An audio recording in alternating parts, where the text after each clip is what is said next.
नमस्कार दोस्तों। भगवान शंकर की लीलाओं के अगले पार्ट में आज हम पढ़ेंगे वीरभद्र का दक्ष यज्ञ विध्वंस। भगवती सती के योग अग्नि में जलकर भस्म हो जाने का समाचार शिवगणों ने भगवान शिव को सुनाया। शिवगण ने कहा, महेश्वर दक्ष बड़ा ही दुरात्मा और घमंडी है। उसने वहां पहुंचने पर देवी सती का अपमान किया। उस दुष्ट ने यज्ञ में आपका भाग नहीं दिया था।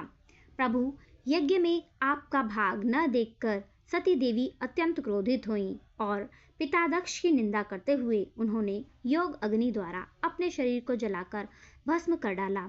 हम लोग दक्ष पर कुपित होकर यज्ञ को नष्ट भ्रष्ट करने ही वाले थे, परंतु भृगु के मंत्र बल का हम सामना न कर सके। महाप्रभु, दक्ष तथा उसके सहयोगियों ने घमंड में चूर होकर आपका विशेष अपमान किया है। अब आपकी जैसी इच्छा हो वैसा करें। अपने गणों से यह सुनकर उस समय भगवान रुद्र का शरीर क्रोध से जल उठा।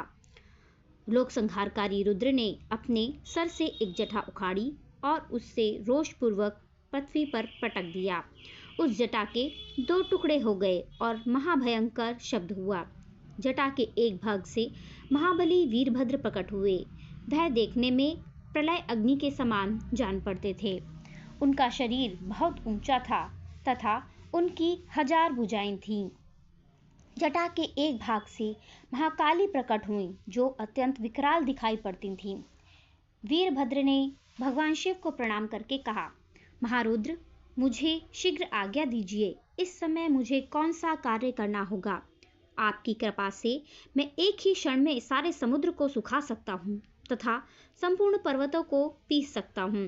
प्रभु, मेरे अंदर जो शक्ति है वह आपकी कृपा से प्राप्त हुई है, अतः आप अपने अभिष्ट कार्य के लिए मुझे शीघ्र आदेश दें।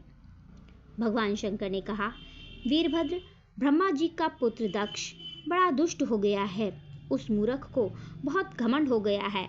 तुम उसके यज्ञ का विध्वंस करके उसमें भाग लेने वाले सभी लोगों को यथोचित दंड दो और शीघ्र मेरे पास लौट आओ। यदि कोई ऐसा करने से तुम्हारा विरोध करे तो उसे भी जलाकर भस्म कर देना। घमंडी दक्ष का सिर काट देना और यज्ञ कलश के जल को पी जाना। भगवान शंकर की आज्ञा प्राप्त कर वीरभद्र समस्त शिवगणों के साथ दक्ष के यज्ञ में पहुंचे। वहां उपस्थित देवगणों को वह अपने तीखे बाणों की चोट से घायल करने लगे।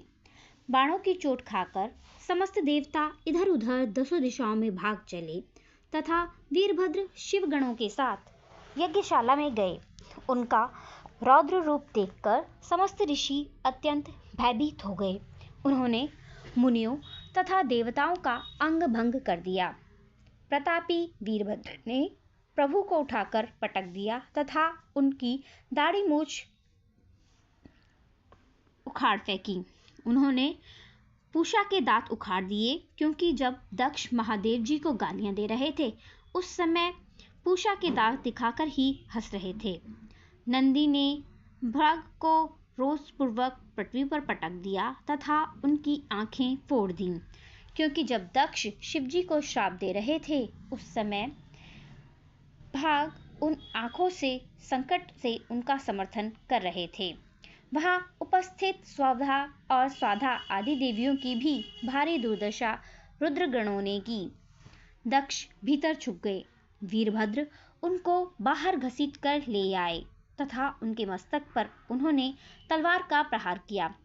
पहले तो योग बल के प्रभाव से दक्ष का मस्तक नहीं कटा, लेकिन फिर अंततः वीरभद्र ने शिवद्रोही दक्ष का सर मरोड़कर तोड़ डाला।